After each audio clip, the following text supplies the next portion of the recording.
The biggest name. You're locked into JJ and Alex with the insight and analysis on the teams you can't live without. Presented by G2G Bars. This is 97.5, the KSL Sports Zone. Everybody, welcome back. JJ and Alex, 97.5, the KSL Sports Zone. As we bid adieu to Bam, the RV man from General RV. Yeah, we're at the RV show. That's where we're at, man. JJ, you've done enough of these now. I've done these, I guess, for probably about 15 years, and it never ceases to amaze me how cool these things are. And you know what? I have to tell myself, I don't have a garage for it. You know, Look at these things right in front of us. I know. I mean, the amount it's incredible. Well, the one we're looking at is in front of us right here. This is be what you call a Class A motorhome. Right. Okay. And it's got the bunk that comes down in the cab. And so I will just tell you right now, those are the types that I have taken my family in because they'll sleep like 10. They have bunk beds, you know, in these things. They have washer and dryer, like 2 sets of washers and dryers. It's insane what you can do with these. And some of these big ones that you could never even like sniff, like affording it. Like, but there are people out there who can.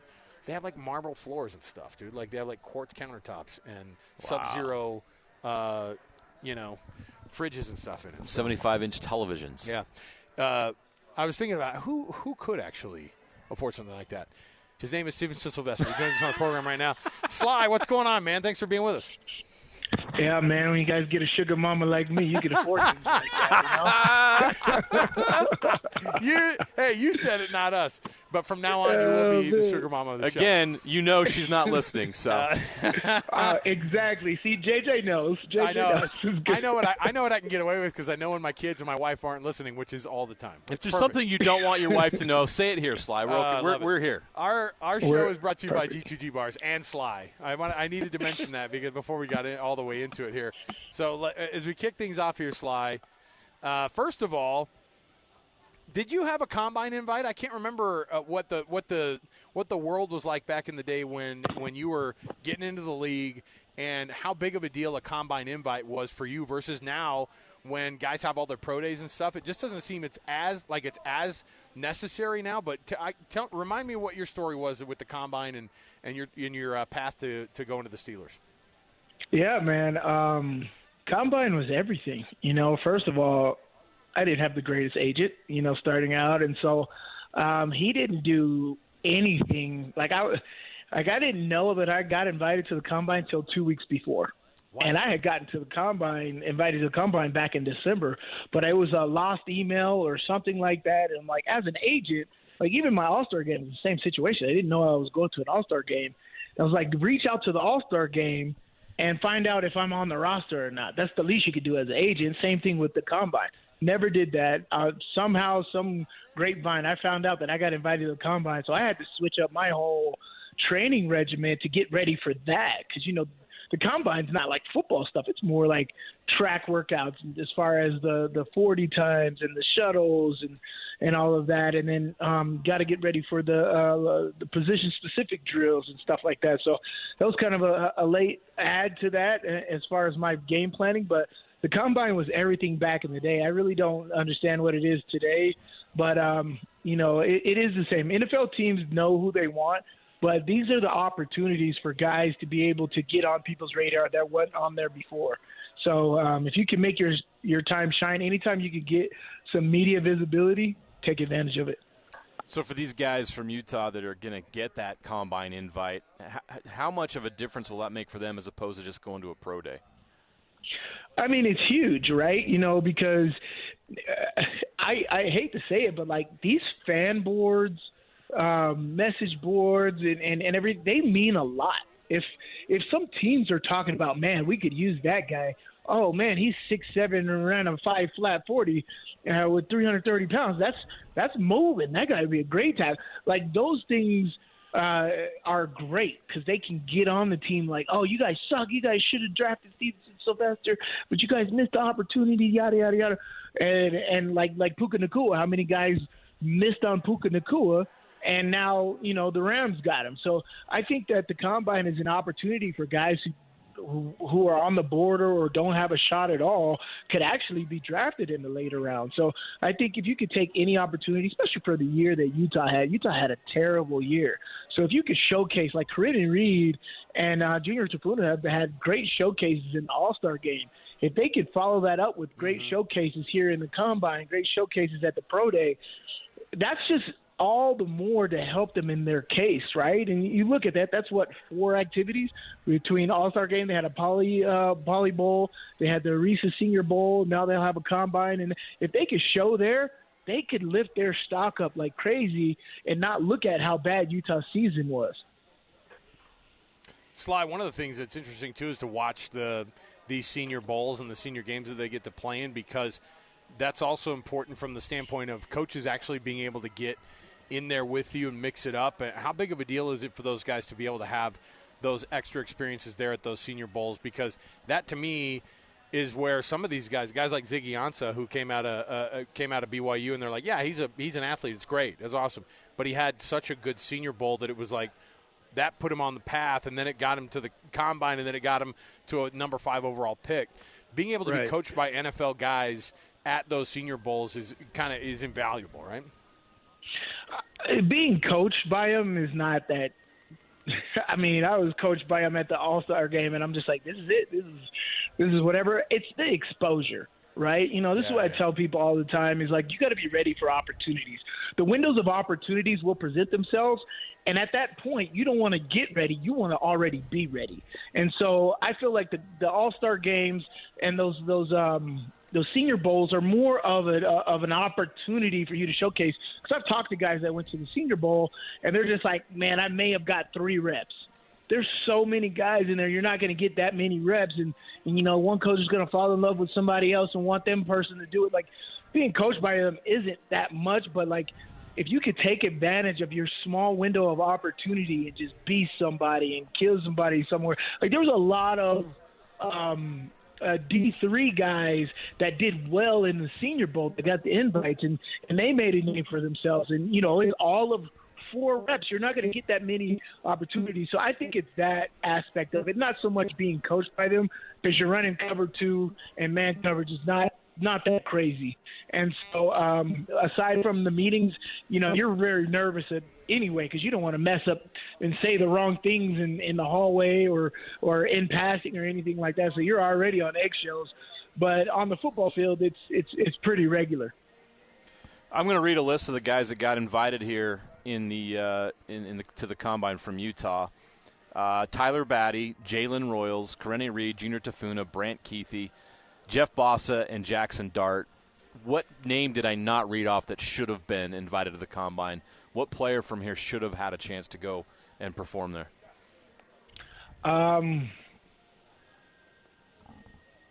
Who'd they miss on? I don't know. I mean, or is that a pretty good list? That's a pretty good list. I'm trying to understand of who's exactly coming back. And because all these guys are getting extra years in college versus. How about a Jackson Robinson? Are you surprised he didn't get an invite? Jacob Robinson. Yeah, sorry, I mixed up Jackson Dart and Jacob. Yeah. Jacob Robinson from BYU. I know we watched a lot of film and watched him over the years, watched him at Orem High School, and I thought he should have got an invite. I'm surprised he didn't. Well, you know how big I am on Jacob Robinson. I've loved watching his tape and breaking down his tape for the last couple of years. I'm not surprised that anybody gets an invite or anybody doesn't. The way they do it, whoever has the most media hype can do it. As I said, I think Jacob Robinson has made a name for himself these last couple of years and is on NFL radars. So whether he goes or not is good. If he has a great pro day, he's going to get drafted in the 3rd or 4th round. I mean, I've seen guys not go to the Combine and still get drafted in the 2nd round. So, like, it's not everything to go to the Combine, but it is a good resume builder. So, again, this is like – it's kind of like I tell you, JJ, like when I was like, it's not where you're drafted, it's where you go, a.k.a. from this past season, Devon Bailey. Perfect situation for him. Young quarterback. He's a young receiver. They can grow together. He's very talented. Completely overlooked because of how bad the quarterback situation at Utah was. Yeah. But he gets there with a competent quarterback and a good offense, and we'll look at him shine, right? And so between the Combine, these pro days, and even draft, as long as you get your opportunity to make it happen, That's all that's important. You were on Devon Vele pretty early and said, hey, watch, this guy's going to get drafted, and hey, watch, this guy's going to make – because one thing to get drafted in late rounds, it's another to make an impact on a team, which he did, and he's done. Do you have any of those guys that you look at and you go, hey, that guy is sneaky and will have a nice career in the NFL? Man, yeah, I think there's full of them. I think Kirry Reed would be great. I'm kind of actually, you know what, Alex? I'm not gonna divulge my whole list. I'm getting ready for JJ. Don't JJ spoil and I it. Break this down in spring. We got to break this down in spring. KSL Sports Live Sunday nights. It's gonna be awesome. I got so many notes and stuff already. JJ, we're gonna run through this in a couple weeks. Love it. But I think there's gonna be a ton of guys. But again, it's about the right situation. I know guys that should have played, but they didn't get an opportunity or didn't get into the right situation, and they were overlooked, right? And so it just sucked. But, like, you get a guy like Brock Purdy, Mr. Irrelevant, and you can make something happen no matter what. So I think there's a lot of guys actually here in the 3 universities in Utah that can make some things happen. And lo and behold, we might get a Braxton Jones from SUU that might be a starting tackle for the Chicago Bears one of these days. You never know, but I do have some names. I think Kirry Reed is going to be absolutely awesome in the NFL. But he's got to go to the right system. I got a team suggestion, but I'm going to let that go in spring. I got a couple other guys too. But Kirry Reed is going to be a name that if he gets the right opportunity in the right situation, he's going to be terrific. A lot of momentum from the Senior Bowl. Let's hope he keeps it up into the Combine. We haven't got your Super Bowl take yet. That was something. Were you shocked by the way – I mean, you could definitely make a case that Philadelphia was going to win that game, but to absolutely annihilate the 2-time defending Super Bowl champs with all they had on the line. Were you shocked, or did you see this coming? I was shocked at how it happened, right? You get a team like Kansas City who's been there so many times. You understand the media week. You understand the tempo and what the hotel looks like, But again, I think you can't win the game before it's played. Right, and I think there was a lot of people, including me, that thought the Chiefs were just going to win this game, right? And the Philadelphia Eagles had a chip on their shoulder from 2 years ago. And so if you watch this playoffs, you would watch that Houston Texans game and understand how the Houston Texans defensive line demolished Kansas City's offensive line. Now, is that not the same thing for Philadelphia? They have a great athletic 4-down D lineman, especially with Jalen Carter and Sweat coming off the edge. Like, they have a great athletic defensive line. They could do the same things. Now you couple that with a great back end, and you're making Patrick Mahomes hold the football. If you're dropping 7, Patrick Mahomes needs to hold the football to make things come open. Now, if you're only have the 4 D linemen, your 5 offensive linemen and tight ends should be able to handle that or slow them down to give you time. That wasn't the case. And so what Philadelphia had to do was win their one-on-one battles. I said the team that wins their one-on-one battles this game is going to win this football game, and that was the Philadelphia Eagles. They did great on defense, they did great on offense, and they took advantage of the opportunities that presented themselves, jumped up to 17-0, and then next 24-0, and that's when I started. Because 17-0, I'm just like, Patrick Mahomes is the guy who can score quick, as we saw in the fourth quarter, right? But when they went up 24-0, I'm like, oh, that's a hole.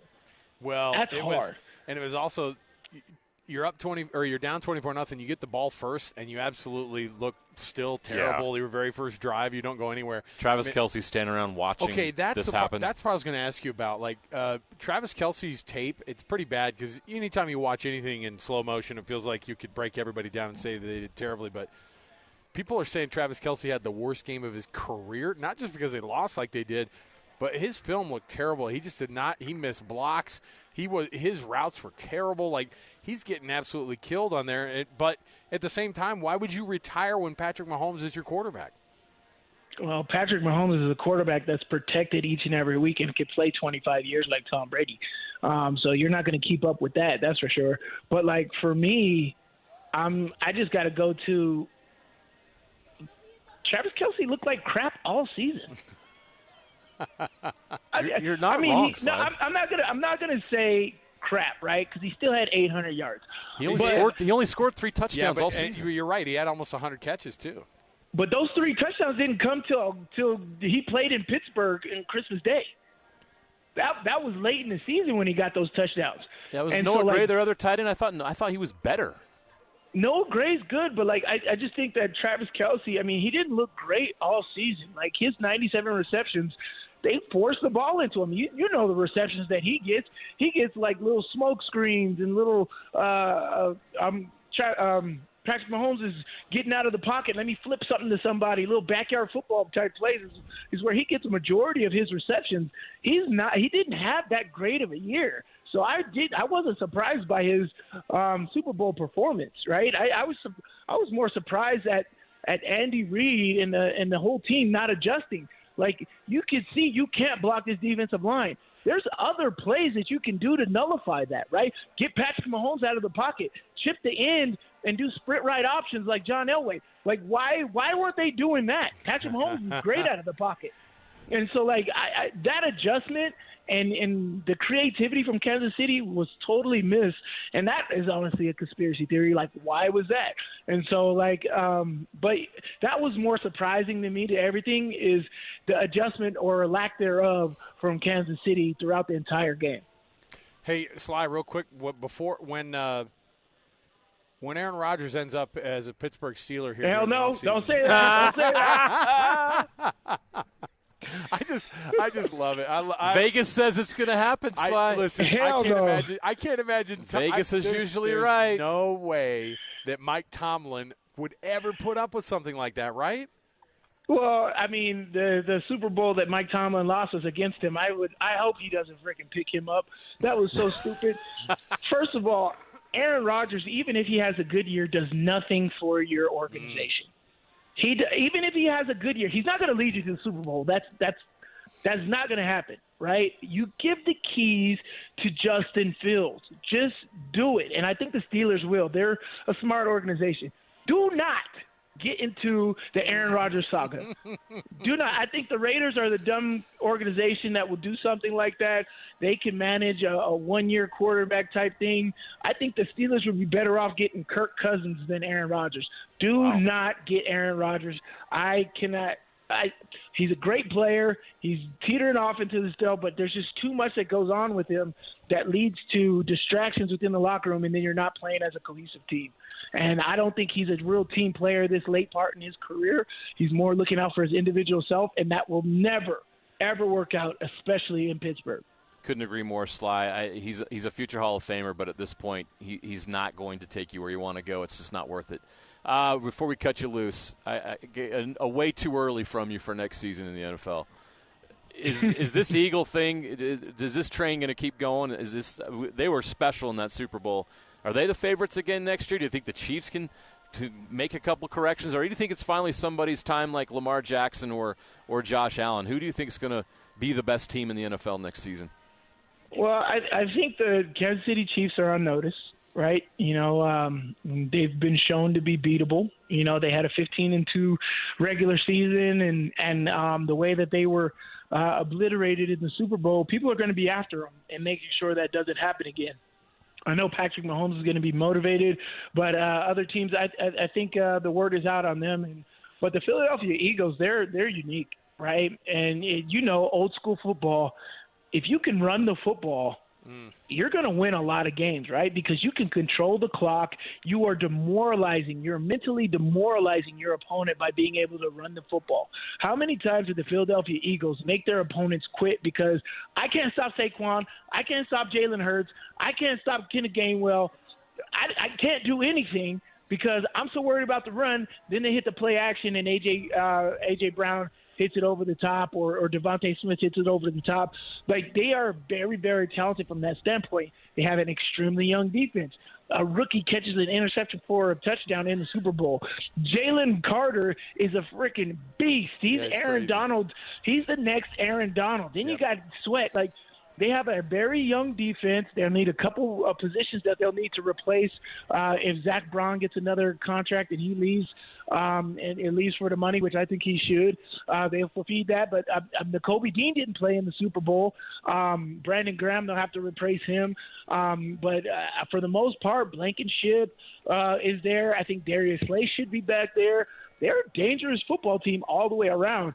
But, it's all about football is crazy because you have one game, one opportunity to make it happen, right? It's not like a 4-game series like you get in basketball. So if Washington Commanders has another go at them, are they going to make it happen? If the Rams don't mess up the way they did in Philadelphia, are they going to make it happen, right? And just like the Super Bowl has proven, you could be beaten on any given Sunday. Stevenson Sylvester, Sly, always good enough to join us here on the program, and you, of course, hear him on the show all the time, and you can see him on KSL Sports Live, former Utah great and former Pittsburgh Steeler. Stevenson Sylvester. Sly, thanks for hanging out, man. We'll chat with you again soon. I appreciate you guys. Drive safe. It's terrible outside, it is. man. Yeah. All right. Appreciate it. There's Sly. Always looking out for you. Always making sure we're safe. I still have his water bottle in my car. I keep forgetting about it. Oh, yeah. He left it at a restaurant, and then they got it back to me. That's really nice of him. Yeah. Shout out to Cafe Rio. Shout out to Cafe Rio.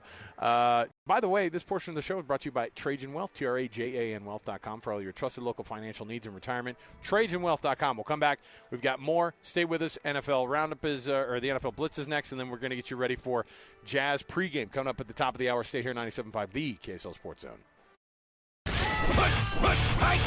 All the latest news and notes from the league and the locals in the NFL. JJ and Alex bring you the NFL Blitz on 97.5, the KSL Sports Zone.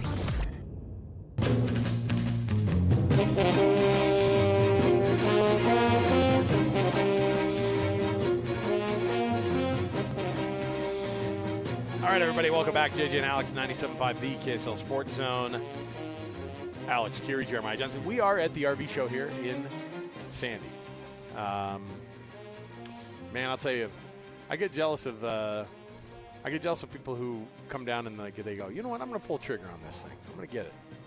Because I'm like, I'm jealous too. I have a hard time deciding on dinner. Me and my wife have talked about it. This is what we'd love to be able to do. Really? It's just not practical right now for us, but the RV thing going and it's really appealing. We've done it enough with the family. It's really fun. We did a trip one time up from here to Seattle, and you have all the kids in there, and you stop at Shoshone Falls, and you stop at the Columbia River. You stop, all these different places, and you take your time, and it's actually phenomenal. And then there's a place that everybody sleeps, and it's just fun, man. Yeah. It's pretty dang cool. So, JJ.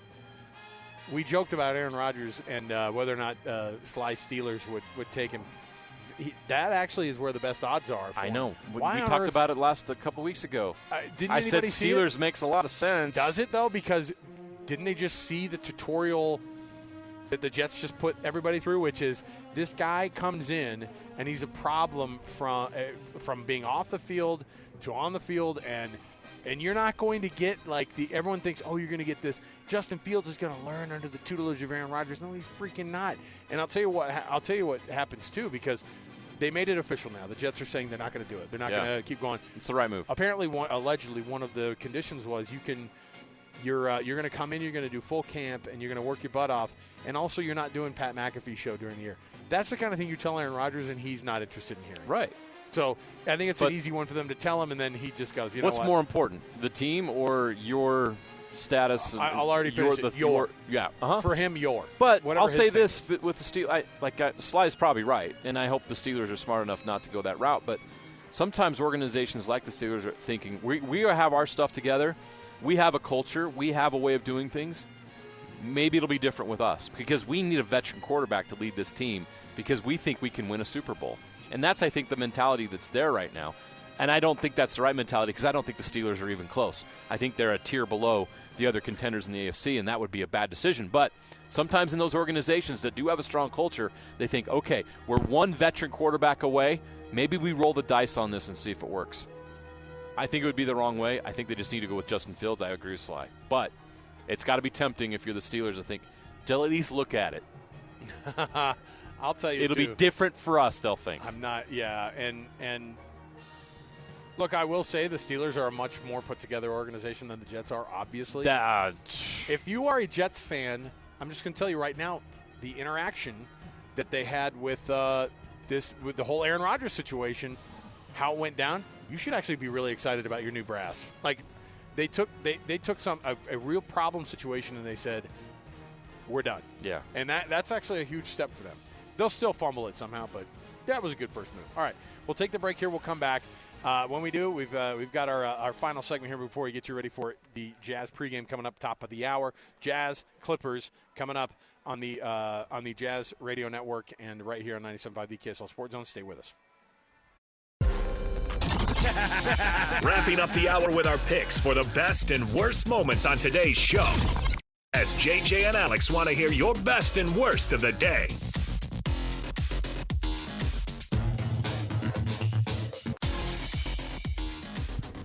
All right, welcome back to the program. Final segment of the show here before we get you ready for the Utah Jazz pregame show coming up right behind us. It's the Jazz and the Clippers here tonight. We are at the RV show here in Sandy at Mountain America Expo Center. Of course, our best and worst portion of the program brought to you by the good folks at the Doug Smith dealerships in American Fork, Spanish Fork, and in Linden. Of course, if it's a car you need, you got to trust the folks at Doug Smith and their family of dealerships here. Real quickly here, do you see the new kits for RSL? They're nice. I like them. The checker look is cool. I might buy a soccer jersey. They tied it into the grid system in Salt Lake City. Hold on, stand by. Hey, Alex, our producer, who's a soccer guy. They have 2XL jerseys? Yes, they do have 2XL jerseys. There we go. What about 3XL jerseys? Those ones you might have to order online. Oh, stop. Temu? Oh, that's where they draw the line. Temu, Okay. how dare you? All right. So there you go. They got the new kits. They're kind of it's a checkered, it's like a city grid theme going on. I think it's really, really boss, man. It looks cool. So I'm all about it. And yeah, they're firing up their season here coming up. Their first game is against Chicho Arango, I saw. Against the San Jose, what are they, the Earthquakes? Yeah, the Quakes. The Quakes. So that'll be fun and awkward all at the same time. Yes, it will. Drama in sports, JJ. That's what we prefer. So that's why we watch. That's why we do it.